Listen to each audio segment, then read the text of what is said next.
I want to begin by wishing us all a very happy Earth Day.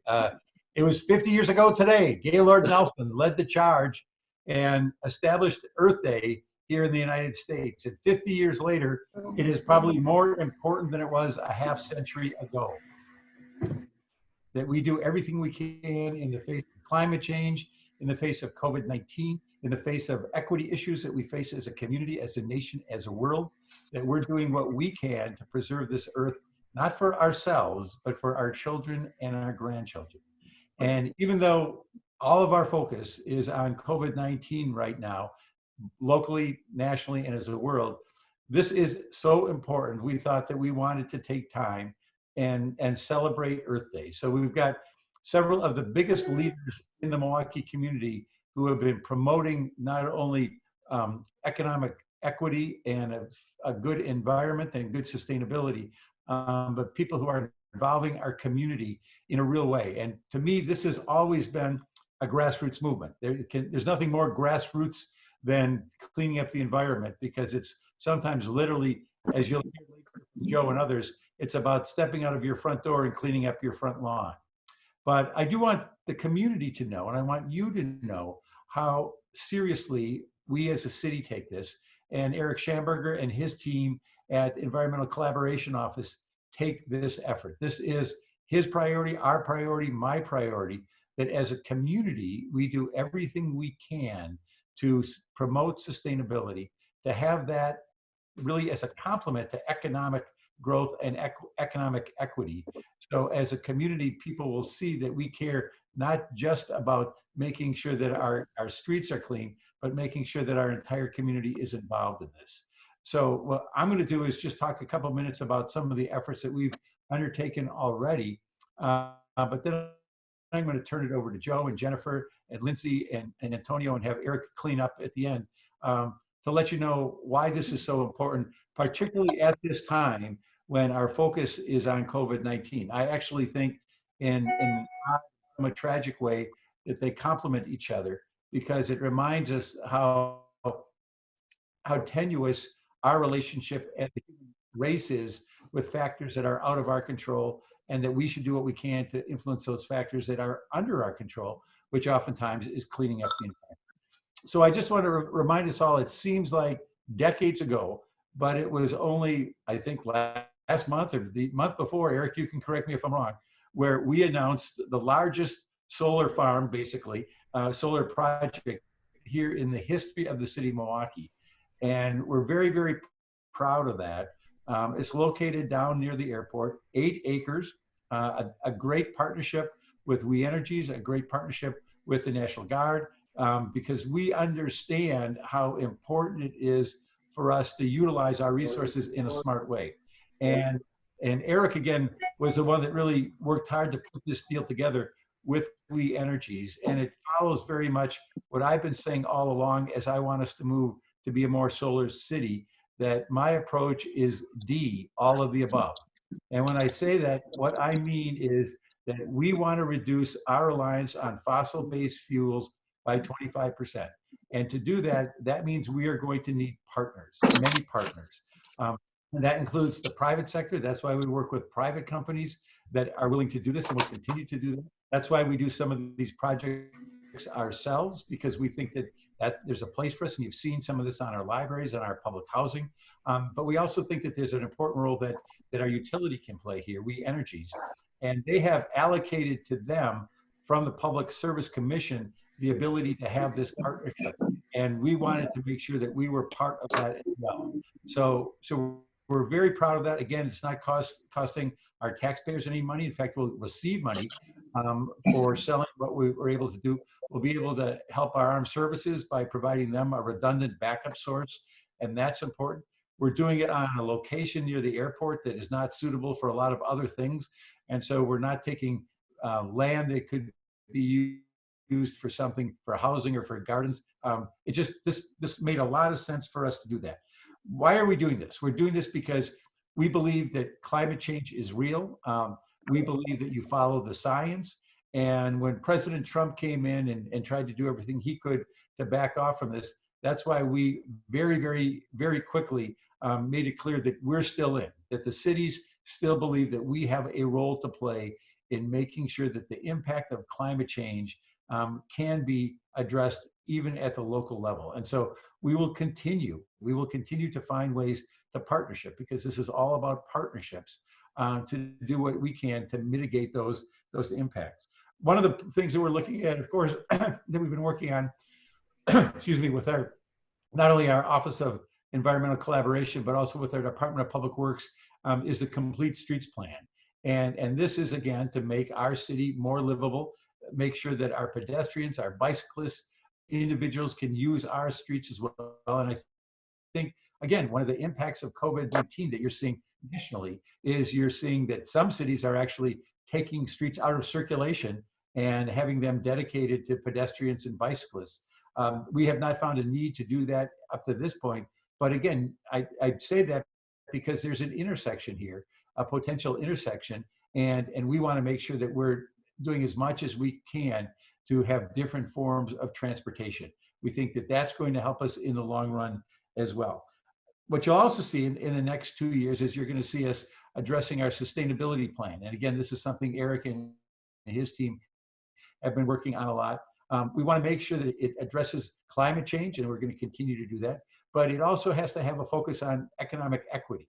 And that's why for the past several years, you have seen a real focus out of that office on the corridor near North Avenue and Fond du Lac. A lot of our projects are in that area because we understand that not only is there environmental justice, but there has to be economic and racial justice in this battle as well. So a lot of that is very, very important. That's where Walnut Way Conservation Corps has been such an incredible partner.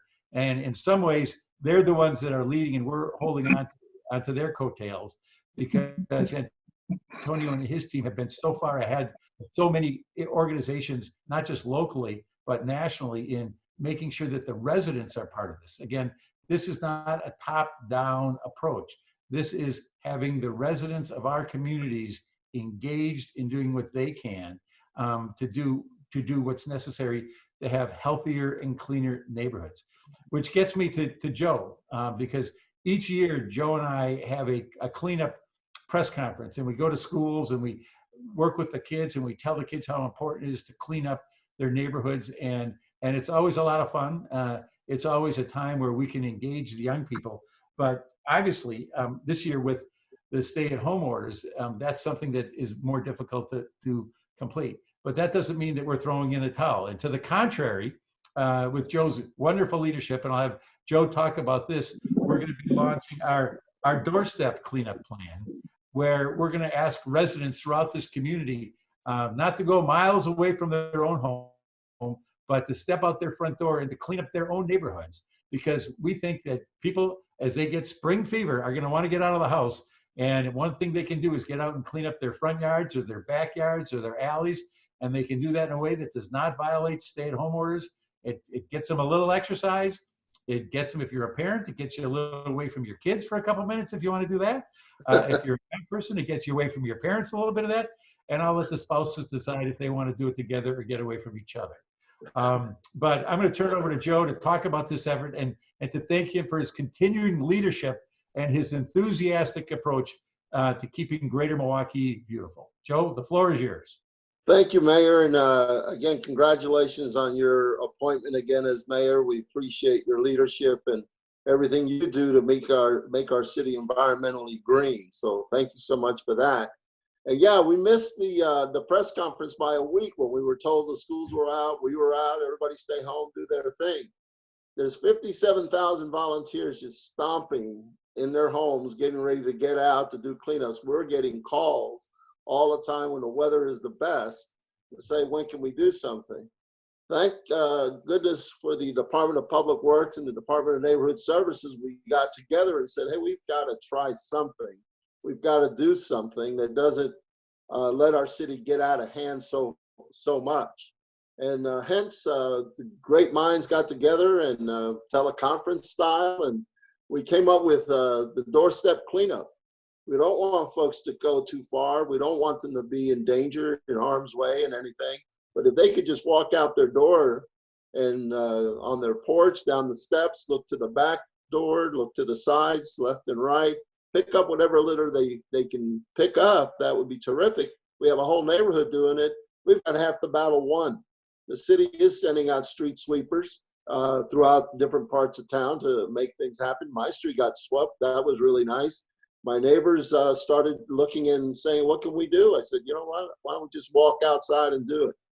We want to make sure that everybody's safe. We want people to wear gloves to avoid not picking up any sharp objects and things like that. We want to make sure they wear their mask. The mask is really important. And to use that social distancing between each other if they decide to do it. We're going to have a day here pretty soon where the big clean MKE is going to come out. That means we want the whole city cleaned up at one time. We'll continue to provide the grabbers, the bags. We'll continue to provide the thank you coupons so that they are rewarded as volunteers. But it's really important that the citizens now take a look and see what they can do to take action, especially kicking it off today on Earth Day. We're going to be going through the whole month of April and May, and they'll be hearing the word on radio, TV, and newspaper to make sure that they know that we still have a pride factor in Milwaukee, that we still wanted to be looking clean. We want to be a safer, cleaner Milwaukee. So, Mr. Mayor, thanks for your leadership again. Thanks for your support. We're here at Keep Greater Milwaukee Beautiful to work with our partners.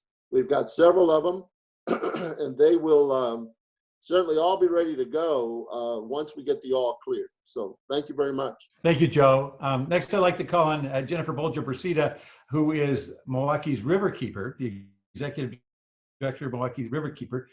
And again, normally this time of year, she's getting hundreds, if not thousands of people out to clean up our parks and our rivers. And I'm sure she's chomping at the bit. So talk about what you'd like to be doing in a normal situation and what you're doing, but we still have to celebrate. It's the birthday. It's Earth Day's birthday. So as frustrated as you may be, give us your best pitch. Yes, exactly. Well, thanks for including me today. I'm really happy to be here. Happy Earth Day to everybody. It is quite a milestone for our community, our state, the 50th anniversary, where Earth Day was founded in Wisconsin. We have to have a lot of pride. It's really hard times right now. So having something to try to celebrate is I think it's important. Even when people are suffering and struggling, and Milwaukee Riverkeeper is supposed to be celebrating its 25th anniversary this year. This cleanup, this last Saturday, the 18th of April, was going to be our 25th anniversary cleanup and the launch of a year of lots of amazing events on the water and the river, celebrating 25 years of protecting and restoring our rivers and working for clean water, clean communities, really public health issues, the way that we look at them. We usually do a cleanup with about 4,000 people who come out. We collaborate with Joe, and he kind of does the neighborhoods, and we kind of do the rivers and the parks. If you think about it, what an accomplishment for our city and our community. We've got close to 10,000 people or more coming out and giving their time and their service to volunteer and make our community a better place. So, we postponed our cleanup. We are hopeful that we may be able to still do something later this year in the fall if things go in the right direction. It's kind of take it as it comes. We're still assessing all of that, so we will be in touch. We have some other really great things that we're trying to do right now for folks to celebrate Earth Day and to do some good things. We've been promoting all month, Earth Month, a DIY cleanup, similar to the doorstep cleanup. Don't go far away, stay in your neighborhood, stay close to home. But if you can, pick up trash and debris, eventually through our stormwater drains, through rainwater, gravity, wind, it will make its way to the river, and it's nuisance pollution, and it impacts our quality of life. It impacts our public health. Our rivers drain to the lake. It's all our drinking water. It's all really important. It's all connected. We are all connected. And so this is just a really important thing that people can do, now this month. If you can't get outside and you're not comfortable, we totally understand people may not be comfortable, and we have some guidelines on our website to for how to do it safely, just like Joe was talking about earlier. But if you're not, we have other things. We've got some Spotify playlists. You can channel the rivers and listen to some, river music while you're working. We've got some great programming for kids called Jump In with Julius if you want to learn about watersheds and about some other environmental things and related to our rivers and our watersheds. It's all on our YouTube channel. Our site. We've got recipes. We've got movies that are free if you want to watch a movie today to celebrate Earth Day instead of doing a cleanup. We're trying to make the most of it and really try to support the community.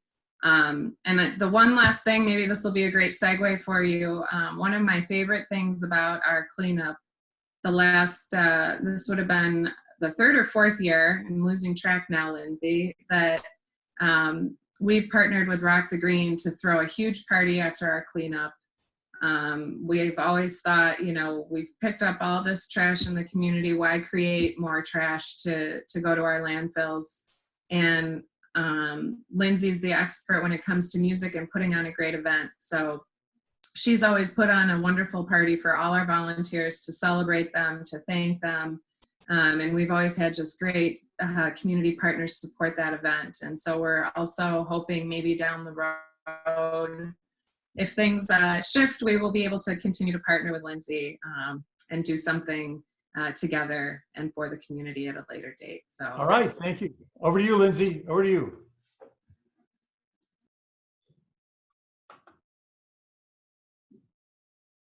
Lindsay, you've got to unmute yourself there. There you go. I know. I think I've got. I just got the prompt. Well, hey, Mayor Barrett. It's great to see you on Earth Day. Nice to see you. And I know we've been celebrating with the city of Milwaukee and Rock the Green together over. This year would have been our 9th annual Earth Day celebration that we've always partnered with you on. And like Jen Bolger said, Jennifer Perseda said, past few years we partnered with River Keeper in conjunction with their spring cleanup. So this year we are shifting our efforts, and we weren't able to host our 9th annual Earth Day celebration on April 18th at the Harley-Davidson Museum. And in lieu of that, we have retooled Earth Day as Rock the Green's Earth Year presented by Harley-Davidson.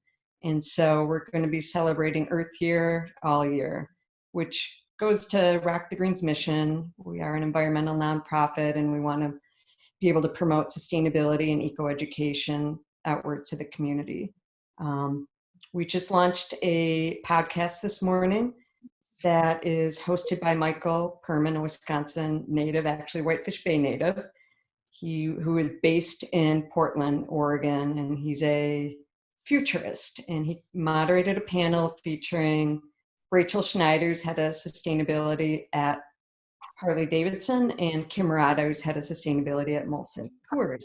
So we had a discussion about their views on sustainability, and it's really interesting. We just launched that today, so you can check that out at rockthegreen.com. We are going to be creating a benefit concert series to raise funds for local Wisconsin and Milwaukee artists that we'll be able to stream virtually. And just like Jennifer said, we're hoping to find a date to host an in-person Earth Day celebration later this year. One more thing we're going to be doing is a Climate Leaders Forum featuring climate leaders from all over the world, which again, that may be turning into a virtual event as well. And Mayor Barrett, we always appreciate you being part of Earth Day as well as our Sustainability Festival, along with Eric and the amazing job they're doing in the eco department for this city. Thank you very much. So I wanted to have Antonio talk, because when I think of neighborhood organizations that have led the way, without a doubt, Walnut Way Conservation is at the very top of that list. And for years and years and years, it has been the organization that has brought our residents together to help promote their neighborhoods, and has done so in a respectful and inclusive manner. So Antonio, thank you for joining us, and talk a little bit about what you're doing and why, even with this very challenging time, your work is still important and how people can be involved.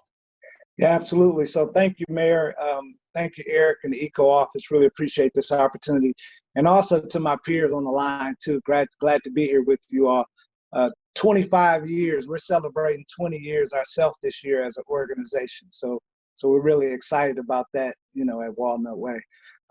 Just generally, I would say that, based on the health emergency, we were concerned because, we're environmental stewards. At the heart of our work, this is exactly what we do. And so this all started to take place, as the spring was emerging, which is really the heart of our season when things really get going for us, especially with our urban farms and then also our landscaping operation. So for a little bit, we were on pins and needles, but we continued to just advance forward, in our planning as a belief that we were and would be a part of the essential services. And fortunately, we've been able to do that. And it does have an impact, overall on our environment and as part of this recognition of Earth Day. So when we think about the work that we're doing in partnership with the city and also Milwaukee Metropolitan Sewerage District, whether it's the park maintenance work we're doing, the pocket park maintenance work we're doing, or the bioswale work we're doing along the main thoroughfares in the city, or the other stormwater management projects that we have with MMSD. So being anchored this way in these public-private sector partnerships and being able to continue forward in our work is really, really, really critical, for us at this time. And so we just take that on with a great deal of responsibility and appreciation for our opportunity to be able to carry the work forward. What's also exciting about all of this for us too is there's a lot of unfortunate things happening, but this is transitioning us away from fossil fuels in a much quicker way and advancing us towards, opportunities in the green space and green jobs. So as we continue to build our community's capacity to be able to withstand these extreme weather events, whether it's through these employment opportunities, whether it's about learning about stormwater management, whether it's about, addressing the food security issues, so on and so forth, we really recognize and understand that this is a really interconnected piece as far as the environment is concerned and economics is concerned, just in general overall. And so, again, we're advancing our work forward with continuing to beautify the neighborhood and work on the built environment. But also what we're looking forward to this year, last year we put in about 20 kilowatts of solar between Walnut Way, Fondy Farmers Market, Alice's Garden. And so this year we're going to be adding battery storage. And so we'll be adding some battery storage to our Wellness Commons location. And what that's going to do is it's going to get us, pointed in the right direction around this emergency preparedness that we need in the community. So Earth Day is a big deal for us. Again, the heart of our work is being environmental stewards.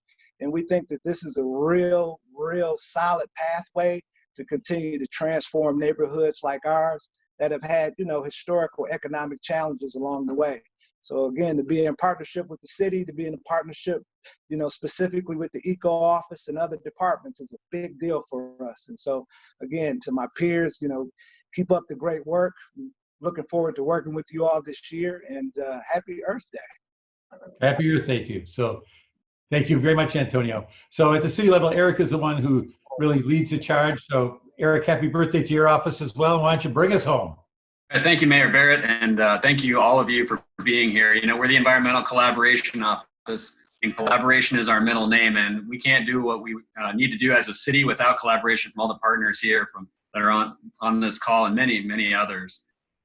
Just to accentuate some of the things, the mayor said, COVID-19 was a very fast-moving global crisis. Climate change has a potential to be a global crisis as well. It's slower moving. It's harder to see the impacts of that, but it's real. And so as a city, we need to continue to plan and continue our transition to renewable energy, continue a big push on energy efficiency in our homes and buildings. And so as many of us are working from home or are spending more time at home, some things that we can do, again, picking up litter in our neighborhoods. We can also continue some of these habits that we've learned while we're at home. So for example, being more careful about the trips that we take and planning those out so we don't need to spend so much fuel and so much of our lives driving and stuck in traffic and those sorts of things when we get out of the current mess that we're in.